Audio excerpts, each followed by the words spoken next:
আসসালামু আলাইকুম। তো প্রিয় শিক্ষার্থীরা, আজ আমরা সরল মুনাফাটা কি এবং এটা কেমন করে নির্ণয় করতে হয় এটা আমরা শিখব।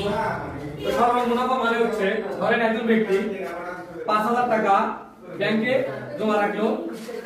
তো আমি যদি বলি ব্যাংকে টাকা রাখলে কিন্তু টাকা বৃদ্ধি পায়, মানে সুদ আকারে টাকাটা কি হয়, বৃদ্ধি পায়। ৫,০০০ টাকা যদি কেউ ব্যাংকে জমা রাখে, ধরেন তাকে 10% সুদ দেওয়া হচ্ছে, তাহলে এক বছর পর তিনি কত টাকা পাবেন? তো এই অঙ্ক যদি আমরা টোটালি নরমাল ভাবে হিসাব করতে যাই, অনেক সময় ব্যাপার এবং অনেক কষ্টসাধ্য বিষয়। আমরা যদি এই বিষয়টাই আমরা সূত্রের মাধ্যমে করি, তাহলে কিন্তু দেখবেন যে খুব অল্প সময়ের মধ্যে আমরা এটা নির্ণয় করে পাবো। আমরা জানি যে সরল মুনাফার একটা সূত্র আছে, সেটা হচ্ছে সরল মুনাফা আই সমান পি এন আর। সরল মুনাফার ক্ষেত্রে এই আই সমান পি এন আর এই সূত্রটা দ্বারা আমরা এই ধরনের সমস্যাগুলোর সমাধান করতে পারি। এখানে এখন চেনার বিষয় যে আইটা কি, পিটা কি, এনটা কি, আর হচ্ছে আর। এটা যদি আমরা ভালোভাবে চিনতে পারি তাহলে কিন্তু আমরা সহজেই এর সমাধানটা করতে পারি।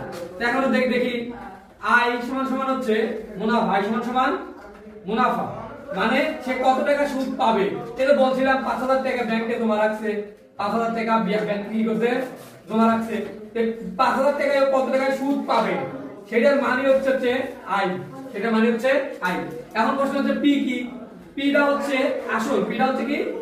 আসল। এই যে ৫,০০০ টাকা জমা রাখবে, এটা তো আসল টাকা ছিল না, তার মানে পিটা হচ্ছে কি? আসল। সে কত টাকা জমা রাখছে বা কত টাকা বিনিয়োগ করছে, এটা হচ্ছে আমাদের পি। এন মানে কি? এন মানে হচ্ছে সময় বা বছর আমরা বলতে পারি। উনি কত ওই ৫,০০০ টাকা কয় বছর ব্যাংকে জমা রাখছে বা কয় বছর উত্তোলন করবে, এটার মানে কিন্তু হচ্ছে এন। এন মানে হচ্ছে সময় অথবা বছর। এর বাদ হচ্ছে আর। আরটা কি? আরটা আর সমান কি? আর সমান মুনাফার হার। আর সমান মুনাফার হার। মুনাফার হারটা কি? উনি ব্যাংকে থেকে কয় পার্সেন্ট সুদ পাচ্ছে, ১০০ টাকায় কি পরিমাণ সুদ পাবে। যদি ১০% পায় তাহলে আমরা বলতে পারি আর এর মান হচ্ছে 10%। যদি 5% পায় তাহলে আমরা বলতে পারি আর এর মান হচ্ছে 5%। তো দেখো এই হাজার হাজার টাকার হিসাব আমরা কিন্তু ক্যালকুলেটর দিয়ে বলি আর নরমাল হিসাব করে বলে আমরা করাই অনেক কষ্টসাধ্য। আমরা যদি এই ফর্মুলাগুলো মেইনটেইন করি বা সূত্র দ্বারা করি, সহজে কিন্তু করা যায়। 9, 10 এবং ক্লাস 8 এ এই ধরনের অঙ্ক অনেকগুলো আছে।